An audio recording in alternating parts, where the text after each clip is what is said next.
The massive hall stretched before Han Minho like a canyon made of crystal and steel. Thousands of seats rose in perfect circles around the central speaking platform. Each seat held a different alien species.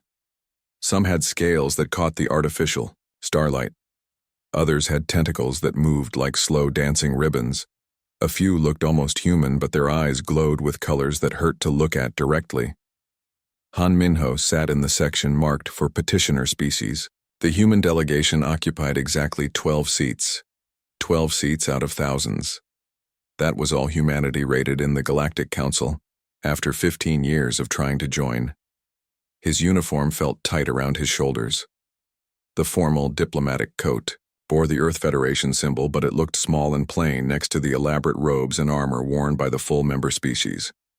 He had worn this same coat to over 200 council sessions, each time hoping, each time disappointed. Park. Jiwoo shifted in the seat beside him. The military man never could sit still during these long sessions. His hand kept moving toward where his weapon would normally rest. But weapons were forbidden in the council chambers, even for those who had fought alongside council forces in 3 different wars. Lee Hyuna was reviewing her data pad again. Bon. Scientists had prepared detailed reports showing humanity's technological advances, energy efficiency improvements, new medical treatments, faster communication systems. All of it meant to prove humans deserved full membership. She had been preparing these reports for 5 years. The council barely glanced at them anymore. Kim Tae-woo watched everything with sharp eyes. The intelligence officer noticed things others missed, like how the Velthari delegates whispered among themselves whenever humans spoke, or how the Quarian representative always left the chamber when human applications came up for discussion. These small details painted a picture that Tae-woo kept to himself. The current speaker was a Velthari elder named Thronik Vel. His voice echoed through translation devices in 1,000 different languages. The tall gray alien gestured with forearms as he spoke about trade regulations in the Outer Rim territories. His species had controlled those trade routes for 800 years. Nobody questioned their right to do so. Han Minho had heard this speech before. Different words, but the same message. The old species ruled. The younger species waited for permission. That was how things worked in the Galactic Council. A soft chime indicated the session was moving to new business. Han Minho straightened in his seat. Item 47 on the agenda. Consideration of Humanity application for full membership. Attempt number 58. Thronik Vel barely looked at his notes. The Council recognizes the petition of species. Designation human for full membership status. His tone suggested he was reading a grocery list. The Evaluation Committee has reviewed their application materials. Han Minho held his breath. 15 years of work came down to the next few sentences. The committee finds the human species shows some progress in technological and social development. Thronik Vel paused to drink from a crystal cup. However, significant concerns remain regarding their aggressive tendencies and insufficient advancement in key areas. The same words. Always the same words with small changes. The committee recommends continued observation status for a period of not less than 100 standard years. During this time, the human species may reapply for consideration when they have demonstrated sufficient growth in wisdom and restraint. 100 years. Han Minho felt something cold settle in his stomach. Not 100 years from now. 100 years from when they started the process. That meant 85 more years of waiting. Park Ji-woo's jaw tightened, but he said nothing. Lee Hyuna closed her datapad with a soft click. Kim Tae-woo continued watching the alien delegates with those sharp eyes. Han Minho stood slowly. Protocol, demanded he thank the council for their consideration. He had done this 57 times before. The words felt like poison in his mouth. The human delegation thanks the wise council for their careful consideration of our application. His voice carried clearly through the translation systems. We will, of course, respect the decision and continue our efforts to prove worthy of membership in this great assembly. Some of the alien delegates nodded approvingly. They liked it when the lesser species showed proper respect. A few weren't even paying attention. The Quarian representative had indeed left as soon as human business began, but Han Minho wasn't finished speaking. "We do have one small request if the council would permit it." He kept his tone polite and humble. "Our scientists have developed several new technologies that might benefit all council species. Medical treatments that could extend lifespans. Engineering solutions that could improve space travel efficiency.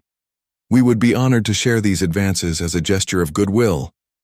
Thronic Vel looked mildly annoyed at the interruption to scheduled business. "The council appreciates such gestures, but our established research institutions are quite capable of developing necessary technologies. Perhaps the human species should focus on improving their own worlds before concerning themselves with galactic matters." Translation: "Thanks, but we don't need anything from primitive humans." Han Minho bowed deeply. "Of course, honored elder. We meant no presumption."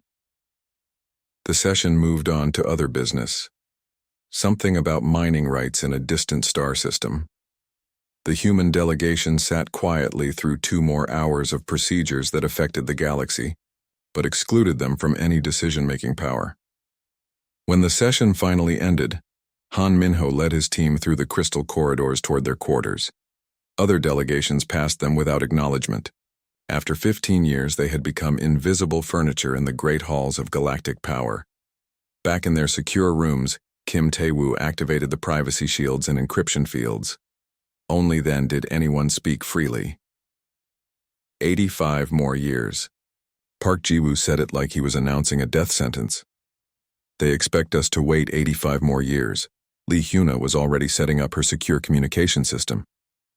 "The research station attack happened 3 days ago. 10,000 civilians dead. The council called it an unfortunate accident." Kim Tae-woo pulled up holographic displays showing ship movements and communication intercepts. The Quarian battle group was in position for 6 hours before they opened fire. This was planned. Han Minho stood at the window looking out at the sprawling alien city. Millions of beings from hundreds of worlds living and working together. None of them human. None of them ever intended to be human if the council had their way. His secure communicator chimed with an encrypted message from Earth. He read it twice. Before speaking, "Project Longshot status report. All elements in position. Fleet construction complete. Special operations teams deployed to target systems. Cyber warfare packages ready for activation. Political preparation finished." He looked at his team. Each of them dedicated professionals who had spent years playing their roles perfectly. The message ends with a question. Do we continue diplomatic efforts or do we proceed to the next phase? The room fell silent. Outside the window, alien ships moved between the stars following trade routes and patrol patterns that had remained unchanged for centuries. A galaxy at peace because nobody challenged the old order. Park Ji-woo spoke first. 15 years. We've been patient for 15 years. Lee Hyuna nodded slowly. Every technology we offered them, every medical breakthrough, every solution to their problems, rejected because it came from humans. Kim Tae-woo was reviewing intelligence summaries on his portable screen. They're not just ignoring us anymore. Active suppression of human colonies, sabotage of our research facilities, economic pressure to keep us dependent. Han Minho composed his reply message carefully. A single word that would change everything. But he hesitated before sending it. Once this door opened, there would be no closing it again. Humanity would either take their place as equals in the galaxy, or they would be destroyed trying. He thought about the dead researchers on the border station. Good people trying to develop better food production systems for frontier worlds. Murdered because they were human and humans didn't matter to the Galactic Council. Han Minho entered his authorization codes and sent the message. Execute. Admiral Choi Sun-woo stood on the bridge of the battleship Incheon, watching stars wheel past the view screen. Behind him stretched a fleet that officially did not exist. 300 warships built in secret over 15 years, each one designed with technologies the Galactic Council thought humans were too primitive to possess. The ships hung in dark space between star systems where no trade routes passed. No council patrols ever came here. It was the perfect hiding place for humanity's true strength.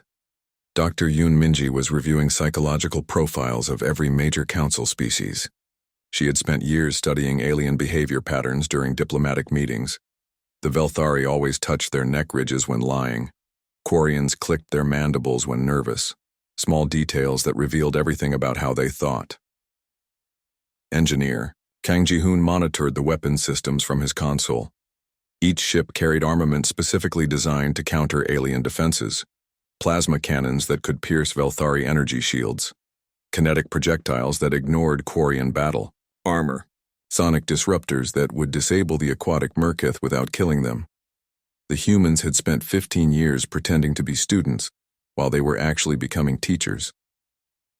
Admiral Sunwoo received a priority message on the quantum communication array. Ambassador Han Minho's authorization code followed by a single word. Execute. The moment they had all been preparing for had finally arrived. All ships prepare for jump to combat positions, Sunwoo announced calmly.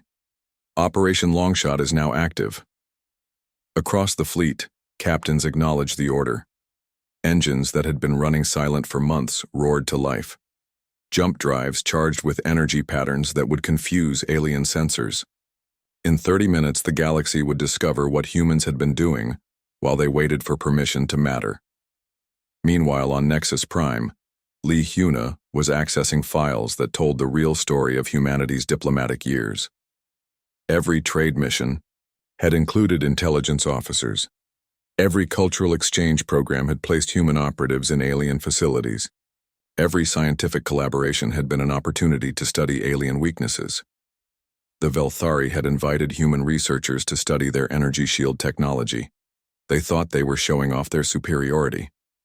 Instead, humans learned exactly how those shields worked and how to defeat them. The research data was immediately transmitted to weapons development teams on Earth. Quarian military advisors had trained human soldiers during the border wars. They believed they were teaching primitive tactics to an inferior species. Human students absorbed every lesson while secretly recording everything. Combat techniques, equipment specifications, command protocols. All of it became intelligence for future use. The aquatic Merkith had welcomed human engineers to help build underwater cities. They needed surface dweller expertise for life support systems. Humans provided excellent service while mapping every defensive system and structural weakness in Merkith territory. Every species had underestimated humanity the same way. They saw humans as useful but harmless. Students who would never become rivals. The fatal mistake of every empire throughout history. Dr. Yoon Minji had identified the core psychological flaw shared by all council species. Millennia of unchallenged dominance had made them complacent. They could not imagine being threatened by younger civilizations because it had never happened before. This blindness was humanity's greatest advantage. The breaking point had come 3 days earlier at Research Station Gamma in the Tau Ceti system. 10,000 human scientists and their families working on agricultural improvements for frontier colonies. The station was clearly marked as civilian. It posed no military threat to anyone. A Quarian battle group had approached under the pretense of a routine patrol. Station Commander Major Hwang Sunmi had welcomed them with traditional diplomatic courtesy. The Quarians had requested permission to inspect the agricultural research as a security precaution. Hwang Sunmi had granted access immediately. She had nothing to hide. The research was intended to help feed growing populations on marginal worlds. Medical advances that could extend lifespans for all species. Engineering solutions that could make space travel safer and more efficient. The Quarian inspection team had planted explosive devices throughout the station while pretending to review research data. When their battle group reached minimum safe distance, they detonated everything simultaneously. 10,000 people died in seconds. 15 years of beneficial research destroyed. The Quarian commander had immediately transmitted a report claiming the station suffered an unfortunate reactor accident. No evidence of sabotage remained after the explosion. The Galactic Council accepted this explanation without investigation. Another regrettable incident involving the clumsy human species. But the Quarians had made one critical error. They assumed human intelligence networks were as primitive as human diplomacy appeared to be. Kim Tae-woo's operatives had been monitoring Korean military communications for years. They had recorded every message, every order, every confirmation of deliberate murder. Han Minho had presented this evidence to the emergency council session convened to discuss the station incident. He played audio recordings of Korean officers planning the attack, video footage of explosive devices being planted, communication logs proving premeditation. Thronik Vel had reviewed the evidence with obvious boredom. Tragic as this incident was, we cannot allow grief to cloud our judgment with conspiracy theories. The Korean investigation clearly shows reactor malfunction as the cause. Perhaps human technology is simply not ready for such complex installations. Translation: we know you have proof, but we don't care because you can't do anything about it. The other council members had nodded agreement. Case closed. Move on to more important matters. That was when something changed in Han Minho's expression. The diplomatic mask he had worn for 15 years finally slipped. Park Ji-woo later said he had never seen such cold fury in a human face. Han Minho had stood slowly and removed his diplomatic credentials from his uniform jacket. He placed them on the speaking podium with careful deliberation. For 15 years, the human species has petitioned this council for membership. We have followed every protocol, met every requirement, exceeded every standard you set for us.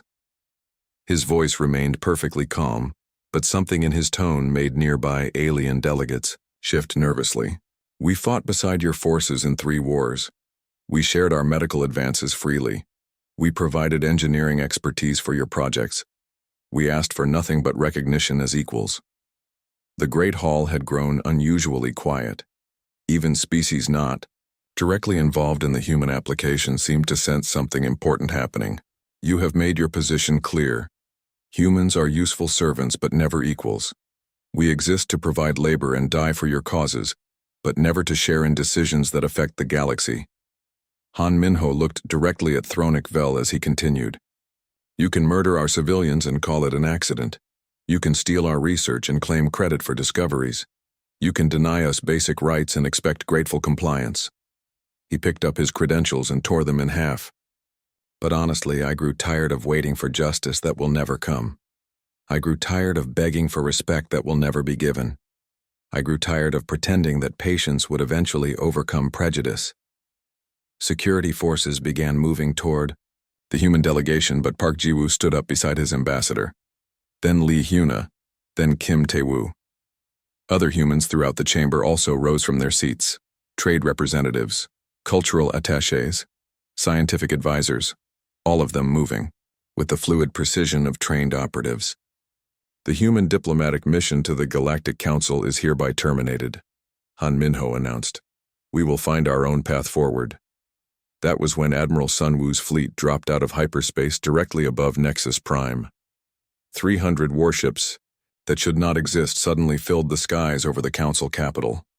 Ships whose weapons were trained on government buildings and military installations with surgical precision. The galaxy was about to learn what humans accomplished when they stopped asking permission. Song Haeun sat in what appeared to be a simple electronics repair shop on the merchant level of Nexus Prime.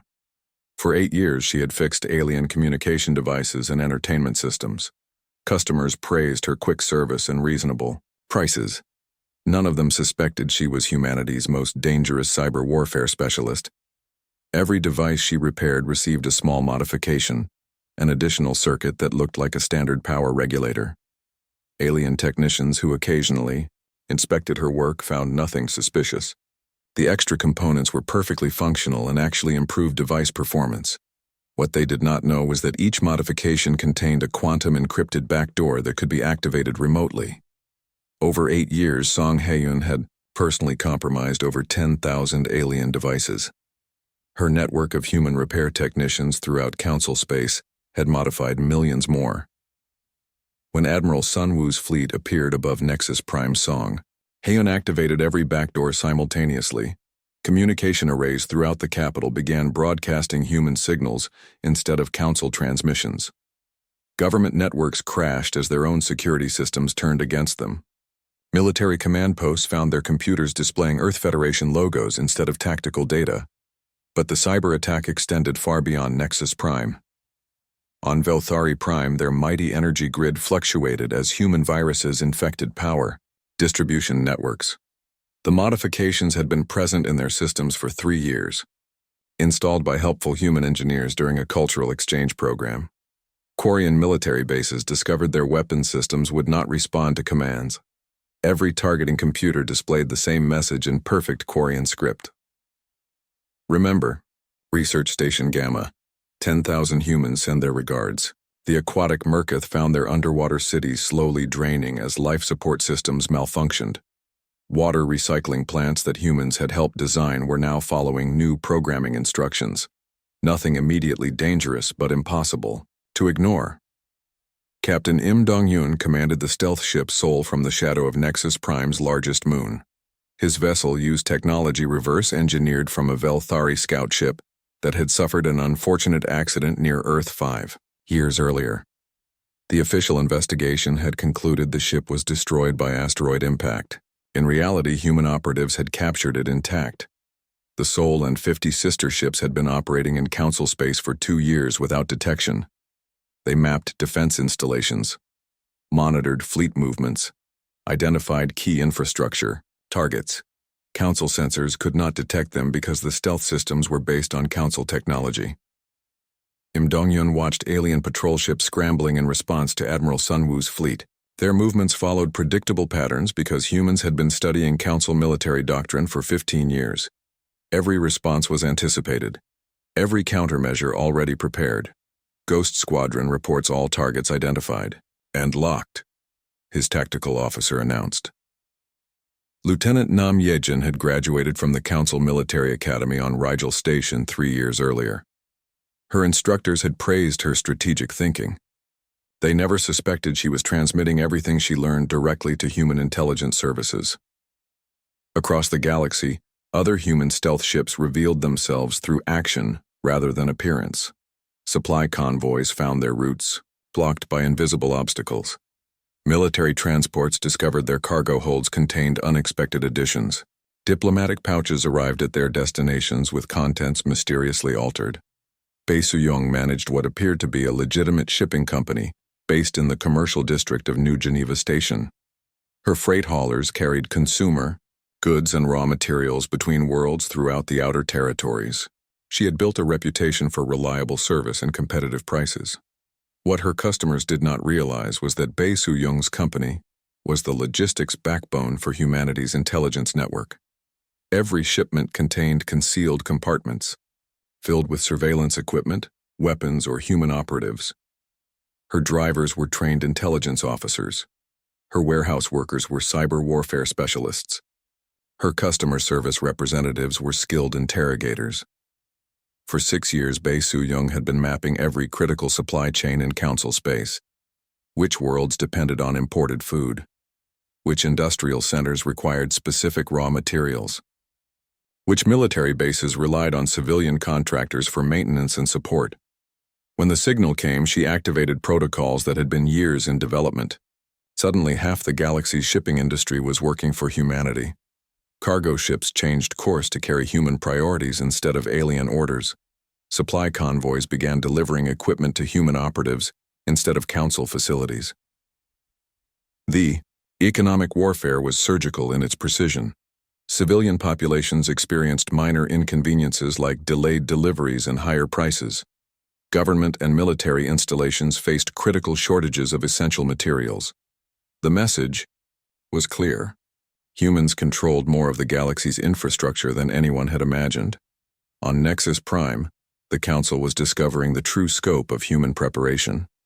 Emergency sessions were called, but communication systems kept failing. Military reinforcements were summoned, but fleet coordination networks were compromised.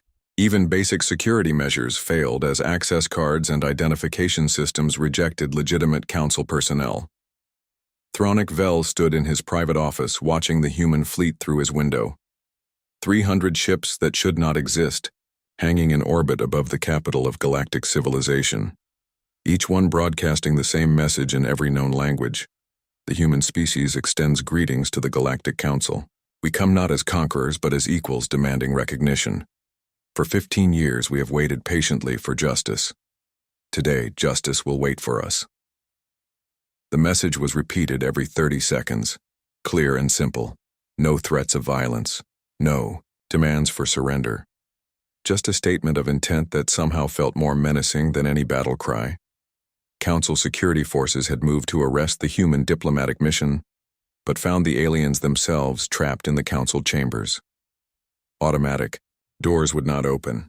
Communication systems would not function. Environmental controls maintained comfortable conditions but refused all commands. Han Minho stood calmly at the center of the speaking floor, while alien delegates demanded explanations. His team had taken positions around the Great Hall. Not threatening anyone but clearly in control of the situation. How is this possible? Thronic Vel's voice carried clearly through the chamber's acoustic systems. Human technology is primitive compared to our standards, Kim Tae-woo answered from his position near the main display screen. You assumed we were primitive because we asked for help learning your systems. You never considered that students eventually graduate. Images began appearing on the giant display screens around the chamber. Human engineers working alongside alien technicians in power plants and communication centers. Human scientists collaborating with council researchers in advanced laboratories. Human trade representatives building relationships with suppliers and manufacturers throughout the galaxy. Every image showed the same pattern. Humans learning, studying, recording, preparing.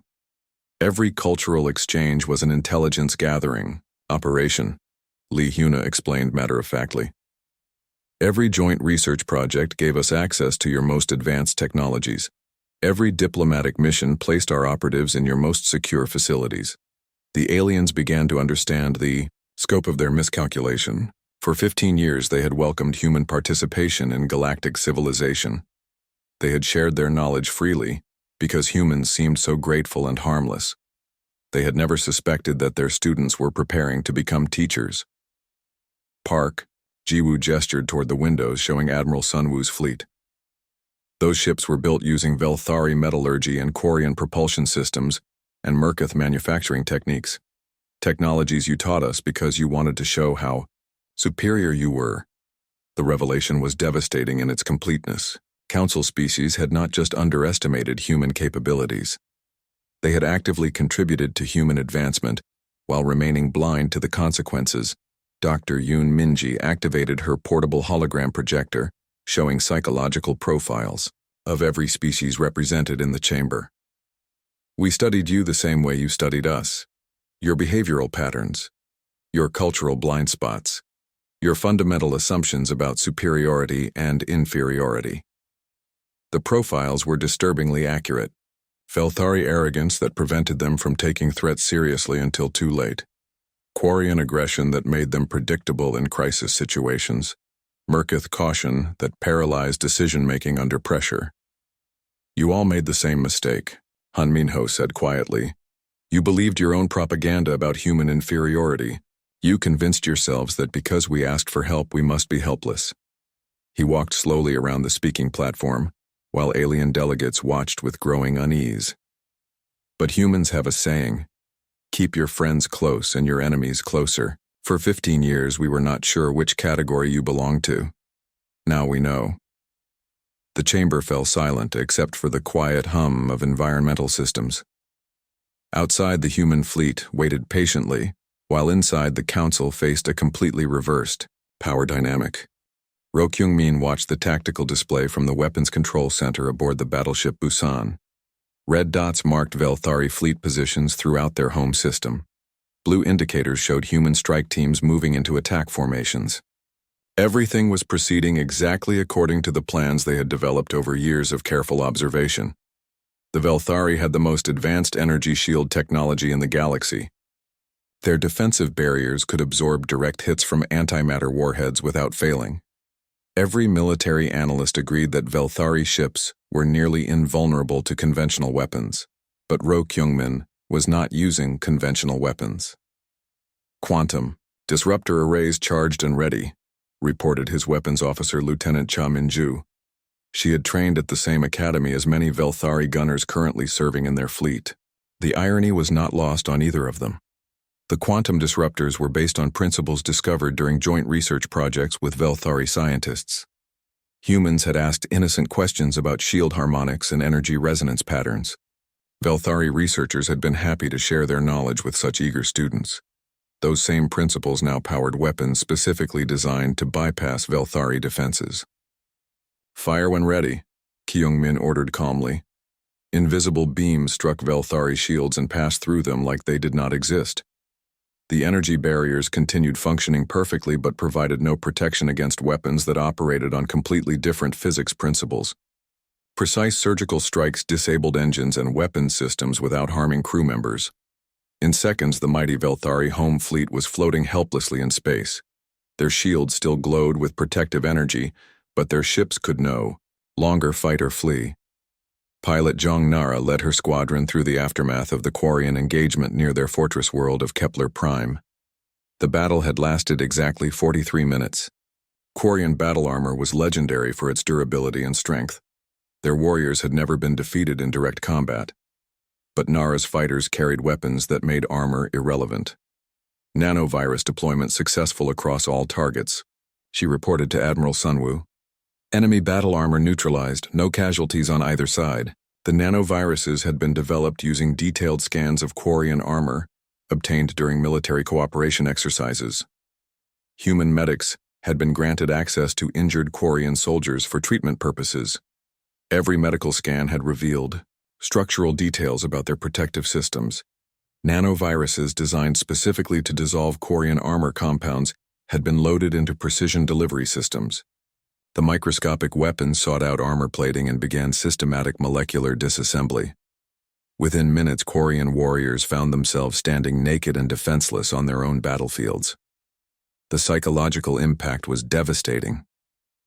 Quarian military doctrine was built around individual warrior superiority, protected by impenetrable armor. Suddenly, their greatest advantage had become a liability. The nanoviruses only affected their armor compounds, so the warriors themselves were unharmed but completely helpless. Jong Nara's squadron had not fired a single shot at living targets. The demonstration was complete.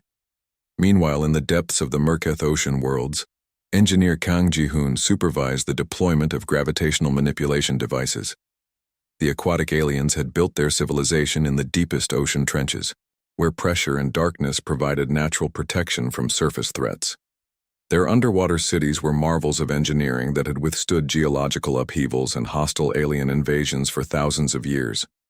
Merketh defensive strategy relied on the simple fact that most species could not survive in their deep ocean environment, but humans had helped design many of their environmental systems during cultural exchange programs. Kang Ji-hoon personally had contributed to life support improvements in 12 major Merketh cities. His engineering expertise had been welcomed, and his modifications had improved efficiency significantly. Those same modifications now gave him complete control over Merketh environmental systems. Gravity manipulation fields began affecting water density in specific patterns around Merketh cities. The changes were subtle at first, but gradually accelerated. Water began draining away from populated areas as artificial gravity wells redirected ocean currents. The effect was not dangerous to Merketh civilians, but it was impossible to ignore. Their deepest sanctuaries were being exposed to surface conditions, for the first time in their recorded history. Military installations found themselves surrounded by air instead of water. Kang Ji-hoon monitored the process carefully to ensure no civilian casualties occurred. The demonstration was intended to show capability, not cause suffering. Every Merketh city could be completely drained within hours if necessary. But the process was designed to be reversible. Merketh military commanders found themselves facing an impossible situation. Their forces were adapted for underwater combat, but suddenly found themselves operating in air-filled environments. Their weapon systems required water for cooling and propulsion. Their tactical doctrines assumed ocean coverage for concealment and protection. In 3 different star systems, the most powerful military forces in the galaxy had been neutralized without killing a single enemy soldier. The demonstrations were precisely calibrated to show overwhelming superiority while maintaining moral authority. SEO J1 activated the galaxy-wide communication network from his mobile command center. The diplomatic strategist had spent years studying alien psychology and cultural values. His message would be broadcast simultaneously to every inhabited world in council space. Citizens of the galaxy. I am Co Jaiwan speaking on behalf of the human species. Today you have witnessed demonstrations of our military capabilities against the three most powerful fleets in the Galactic Council. Images from all three engagements played on screens throughout alien space. Velthari ships disabled, without casualties. Quarian warriors disarmed without bloodshed. Merkith cities exposed without civilian harm. These demonstrations were not attacks. They were statements. For 15 years your leaders have told you that humans are primitive and weak. Today you see the truth. The message continued with calm professional delivery that somehow made it more frightening than any aggressive war speech. We could have destroyed every ship, killed every warrior, flooded every city. We chose restraint not because we lack capability but because we value life. Human technology is not primitive. Human tactics are not weak. Human patience is not unlimited. SEO. Jaiwan paused to let the implications settle before continuing. Your leaders have made choices that led to this moment. They murdered our civilians and called it an accident. They rejected our friendship and called us inferior. They forced us to prove our strength when we preferred to demonstrate our friendship. The tone remained calm, but the words carried unmistakable authority. The galaxy is changing today. The old order that kept younger species in subordinate positions is ending. You can embrace the new reality as partners or cling to outdated prejudices as enemies. The choice is yours. On hundreds of worlds, alien populations watched the demonstrations and heard the message. Many species had their own grievances against council policies. Some had been seeking full membership for even longer than humans. Others had been denied basic rights and representation. The realization spread quickly through alien communication networks. If humans had been secretly preparing for 15 years while appearing weak and submissive, what did that say about the Council's ability to maintain order? If the three most powerful fleets could be defeated so easily, how secure was anyone? Within hours, alien governments throughout the galaxy were reconsidering their relationships with both the Council and humanity. Some began drafting messages offering alliance with Earth Federation forces. Others started planning their own independence movements. The psychological warfare was as effective as the military demonstrations. SEO Jaiwan had calculated that showing restraint and capability simultaneously would undermine Council authority more than pure aggression could achieve. Back on Nexus Prime, the Council chambers remained under human control. Alien delegates who had arrived that morning expecting routine business found themselves prisoners of a species they had dismissed as harmless primitives. Han Minho stood at the central podium reviewing reports from military operations throughout the galaxy. Each successful demonstration was confirmed with minimal casualties and maximum psychological impact. The Velthari home fleet is disabled but intact. The Quarian fortress guards are disarmed but unharmed. The Merkith deep cities are exposed but undamaged. He looked directly at Thronic Vel as he delivered each update. Your most powerful military forces have been neutralized by the primitive humans you refused to take seriously. Your advanced technologies have been countered by students you thought were too inferior to threaten you. The great hall filled with alien representatives remained silent. The demonstrations had shattered fundamental assumptions about galactic power relationships. Everything they believed about human capabilities had been proven wrong in a single day. But this is not conquest, Han Minho continued. This is education. Today you learned that underestimating others is dangerous. Tomorrow, you will decide whether to learn from that lesson or repeat the mistakes that brought you here. The demonstrations were complete. Now came the negotiation. President Anseogen sat in the secure communication room aboard Earth's orbital command station, watching real-time reports from across the galaxy. Every major alien government was in crisis. Communication networks remained compromised. Military forces were disabled or confused. Supply chains had been disrupted with surgical precision. The carefully planned operation was proceeding exactly as designed. 15 years of preparation had culminated in a single day that would reshape galactic civilization forever. and Seojin activated the galaxy-wide broadcast system. Every communication device in council space would receive his message simultaneously. Every alien leader would hear directly from the highest authority in human government. I am Seojun, President of the United Earth Federation. I address you at a moment when the balance of power in our galaxy has shifted permanently. His image appeared on screens throughout alien space. A calm, middle-aged human in simple civilian clothing. No military uniform or ceremonial robes.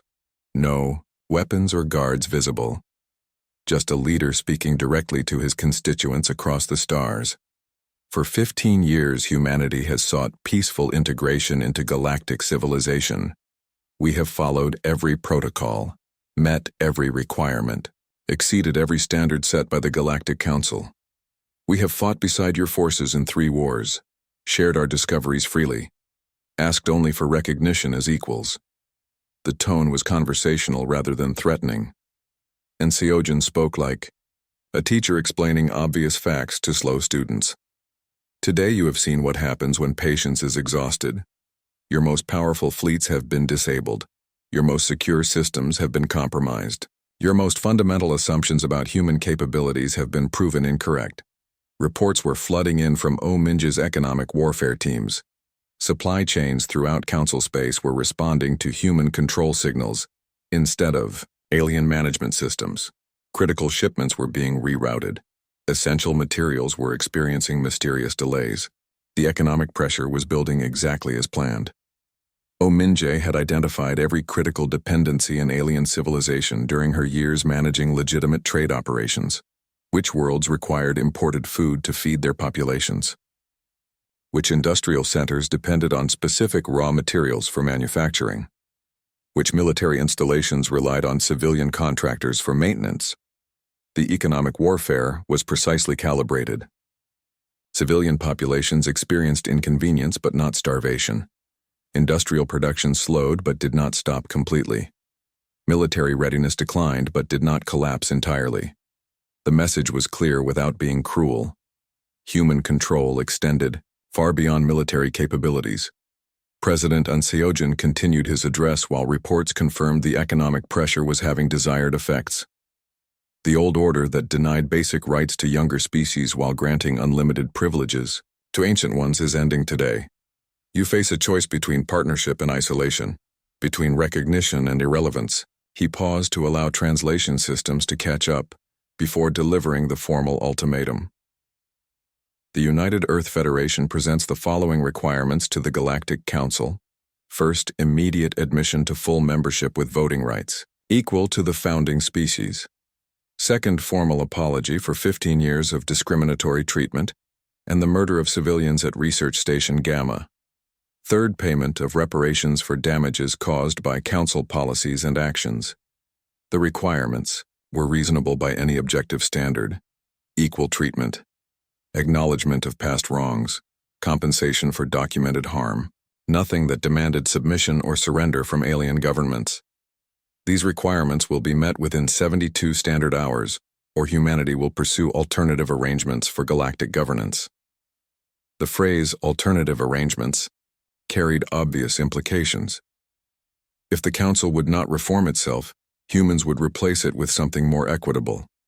Cultural Ambassador Lim Chae-young was working behind the scenes with moderate alien leaders who recognized the new reality. Her job was to provide face-saving options for governments that wanted to cooperate, but needed political cover for changing positions. She had identified several key figures in each major species who privately opposed their government's anti-human policies. These individuals had watched human capabilities with growing respect over the years. They understood that cooperation offered better outcomes than confrontation. The Velthari trade minister wants to discuss separate agreements.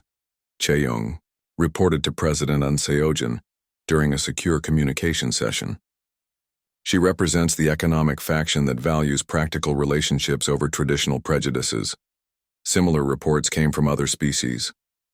Quarian military officers who had fought alongside human forces respected their tactical abilities. Merkith scientists who had collaborated on research projects appreciated human innovation. Moderate voices in every alien government were speaking up for the first time in decades. The psychological pressure was working as intended. By demonstrating overwhelming capability while maintaining reasonable demands, humanity had created space for pragmatic aliens to support cooperation. But the old guard was not surrendering easily. Emergency sessions were being convened in council chambers throughout the galaxy. Traditional leaders called for unified resistance to human demands. Military advisors proposed desperate strategies for countering human advantages. Economic ministers calculated the costs of continued confrontation. Thronic Vel remained defiant, despite his homeworld's fleet floating helplessly in space around him. This is temporary disruption caused by terrorist tactics. The Council has survived challenges before. We will not be intimidated by primitive species regardless of their current tricks. But his own subordinates were beginning to question that assessment. Intelligence reports confirmed human capabilities extended far beyond anything they had imagined. Economic projections showed devastating consequences if the confrontation continued. Other council leaders faced similar pressure from their own populations and advisors. The demonstrations had shattered the myth of council invincibility. Military forces throughout alien space were demanding explanations for how humans achieved such overwhelming advantages so quickly. The answer was becoming clear to anyone willing to accept reality. Humans had not achieved anything quickly. They had been working steadily for 15 years while aliens assumed they were harmless students waiting for permission to matter. President An Seo-jun received regular updates on alien government responses to his ultimatum. Some species were already drafting acceptance messages. Others were attempting to negotiate modified terms. A few remained defiant, but their positions were becoming increasingly isolated. The Alteran Republic has announced withdrawal from the Orcs Council pending review of human requirements, reported Foreign Minister Kim Hye-jin. They want to establish direct diplomatic relations with Earth Federation. Similar reports followed throughout the day. Species that had been denied council membership for centuries saw opportunity in humanity's challenge to the established order. Others who had been granted limited participation rights wanted to renegotiate their status. The galaxy-wide power structure was fragmenting, exactly as human strategists had predicted. By challenging the council directly, humanity had encouraged every other species with grievances to reconsider their own positions. But the most important development was happening among civilian populations throughout alien space. Public opinion was shifting rapidly as ordinary citizens learned about human demonstrations and demands. Many aliens had never questioned council policies because they seemed natural and permanent. The council had always existed. The founding species had always ruled. Younger civilizations had always been subordinate. That was simply how the galaxy worked. Suddenly, they were seeing alternatives. Humans had proven that technological inferiority was not permanent. Military weakness was not inevitable. Political subordination was not necessary. Alien communication networks filled with discussions about human achievements and demands. Many species began comparing their own treatment by the Council to humanity's experience. They discovered similar patterns of discrimination and dismissal. Lim Chae-young monitored these conversations carefully. Public opinion was becoming a powerful force supporting human position. Even species whose governments remained hostile were seeing growing internal pressure for cooperation with Earth Federation. The Velthari public is demanding explanations for how humans achieved technological superiority so quickly, she reported. Government officials are struggling to explain 15 years of intelligence failures. The same pattern repeated across alien worlds.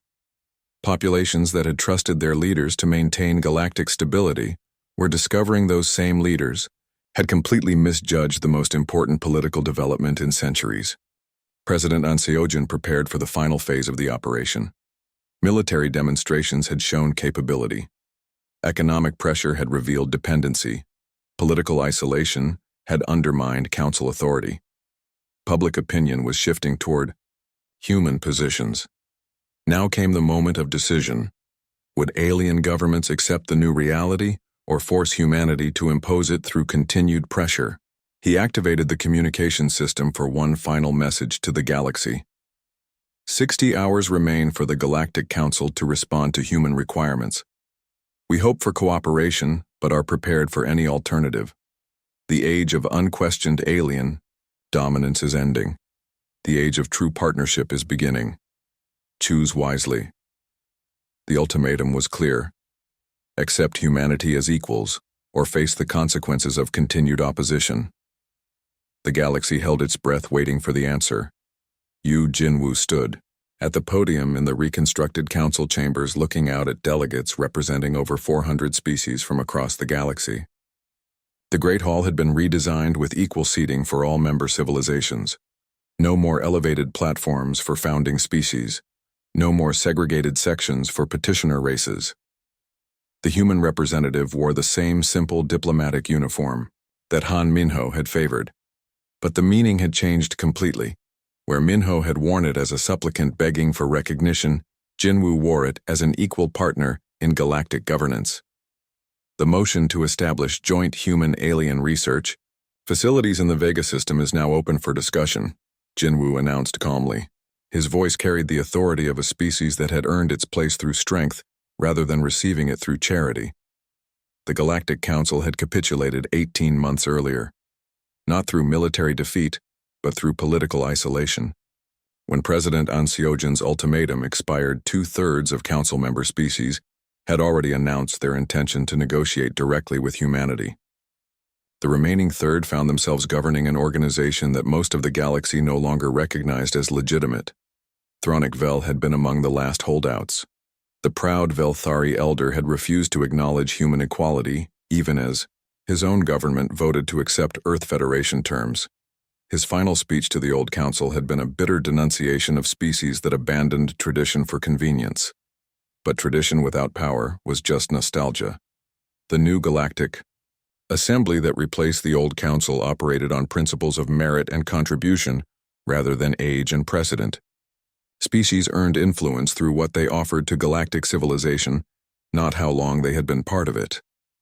Nam Yunji supervised the technology-sharing programs from her headquarters on the rebuilt research station Gamma. The facility that had been destroyed by Quarian forces was now the largest scientific collaboration center in the galaxy. Representatives from dozens of species worked together on projects that benefited everyone. The irony was not lost on anyone involved. The site of humanity's greatest tragedy had become the symbol of galactic cooperation. Medical research that could extend lifespans for all species. Engineering solutions that made space travel safer and more efficient. Agricultural advances that could feed growing populations on marginal worlds. The new quantum communication array is ready for testing, reported Dr. Park Sun-ho, the station's chief scientist.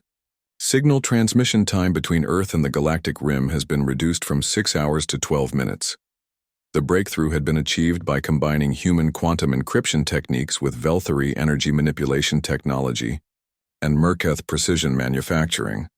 No single species could have developed it alone. Cooperation had produced results impossible through individual effort. Nam Yunji reviewed the project reports with satisfaction. Every advance was shared freely with all species that contributed to the research. The old system of hoarding technological secrets to maintain competitive advantages had been replaced by collaborative development that benefited everyone. But the changes went far beyond technology sharing. Admiral Ko Sung-ho commanded the combined fleet from his flagship, the New Seoul. The massive vessel served as the mobile headquarters for joint human-alien military operations. His crew included officers from over 20 different species working together with unprecedented efficiency. Long-range sensors are detecting unknown vessels approaching from the galactic edge, reported Commander Keth Moran, a Velthari tactical specialist. Configuration and energy signatures do not match any known civilization. The external threat that had appeared 6 months earlier was unlike anything the galaxy had faced before. Ships that seemed to exist partially outside normal spacetime. Weapons that could destroy entire star systems without leaving debris. Communication attempts that resulted in madness for anyone who tried to interpret the responses. The threat had accomplished what 15 years of human diplomacy could not. It had forced every species in the galaxy to recognize that survival required cooperation rather than competition. Ancient rivalries became irrelevant when facing extinction. Admiral Sung-ho activated the fleet-wide communication system. All ships prepare for combat maneuvers. Human vessels will coordinate tactical response. Allied forces will provide support according to established protocols. The command structure placed humans in strategic leadership roles, not through political maneuvering but through demonstrated competence. When facing unknown threats, the galaxy had voted unanimously to place defense operations under human command. Captain Jong Nara now led mixed squadrons of human and alien fighters. Her pilots included former enemies who had learned to trust human tactical doctrine through successful combat operations. The Quarian warrior Zethkol had initially resented taking orders from a human female.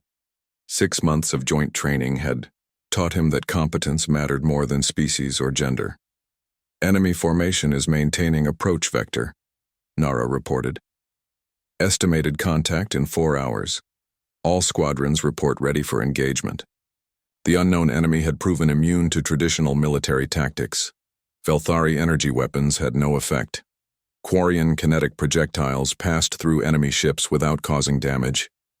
Merkith defensive strategies were useless against opponents, who seemed to exist in multiple dimensions simultaneously. Only human weapons designed to counter specific alien advantages had shown any effectiveness against the external threat. The same quantum disruptors that had defeated Velthari shields could damage enemy vessels. Nanoviruses that had neutralized Quarian armor could disrupt enemy technology. It was as if humanity's preparation for galactic conflict had accidentally prepared them for something far more dangerous.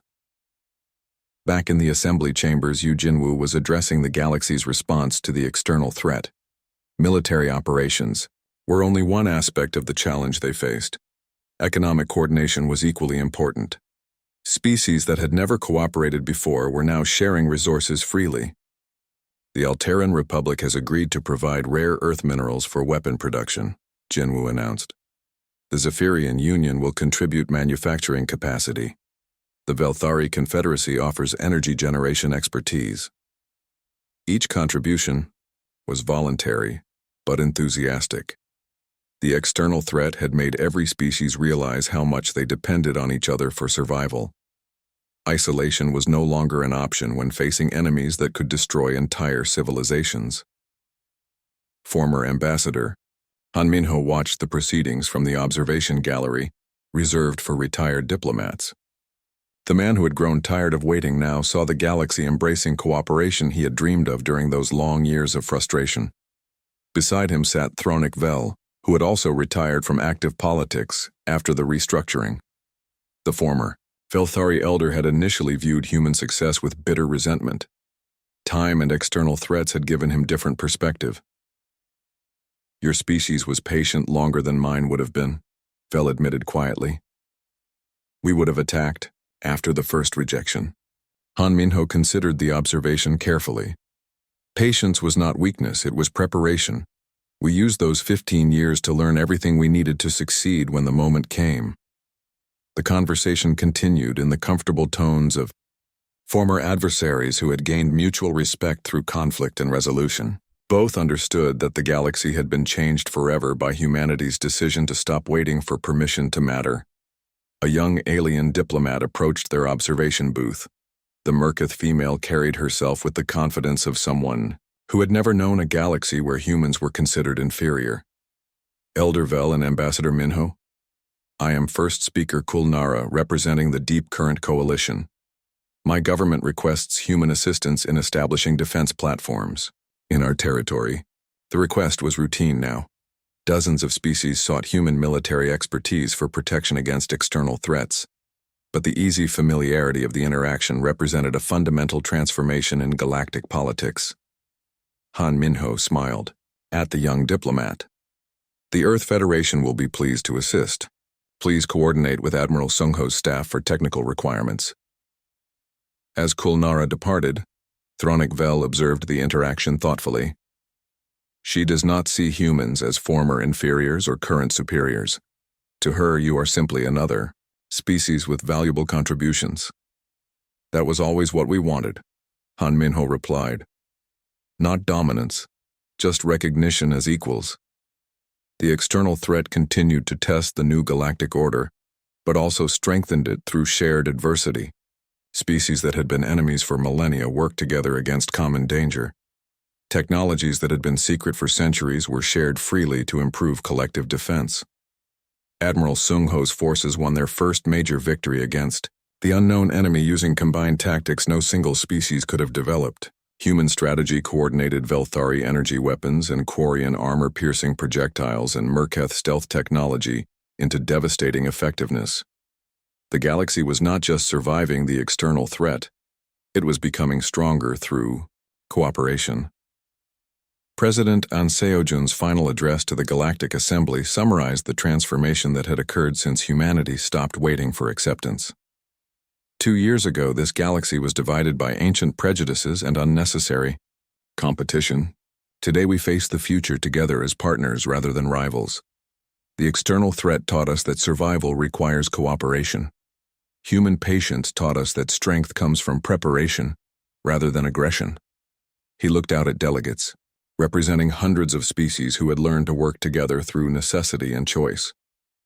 The old order preserved power for the few at the cost of progress for everyone. The new order distributes opportunity based on contribution rather than tradition. We are stronger together than any of us could be alone. The speech concluded with applause from delegates who had voted to extend human leadership of galactic defense operations indefinitely. Not because humans demanded it, but because they had earned it through demonstrated competence and consistent success. In the months that followed, the galaxy continued adapting to its new reality. Trade flowed more freely between species that had been isolated by council policies. Scientific research accelerated through collaborative efforts. Military cooperation provided security against both external threats and internal conflicts. The transformation was not without challenges. Some species struggled to abandon traditional hierarchies. Others found it difficult to trust former enemies. But the benefits of cooperation overwhelmed the difficulties of adjustment. Han Minho's final report to Earth summarized the outcome of humanity's long journey from petitioners to partners. We waited 15 years for the galaxy to accept us as equals. When that acceptance was denied, we stopped waiting and started taking our rightful place. Today, the question is not whether humanity belongs in galactic civilization. The question is whether galactic civilization can survive without humanity's contributions. The report concluded with a simple observation that captured the essence of human success. We grew tired of waiting, so we stopped waiting. The galaxy is better for our impatience.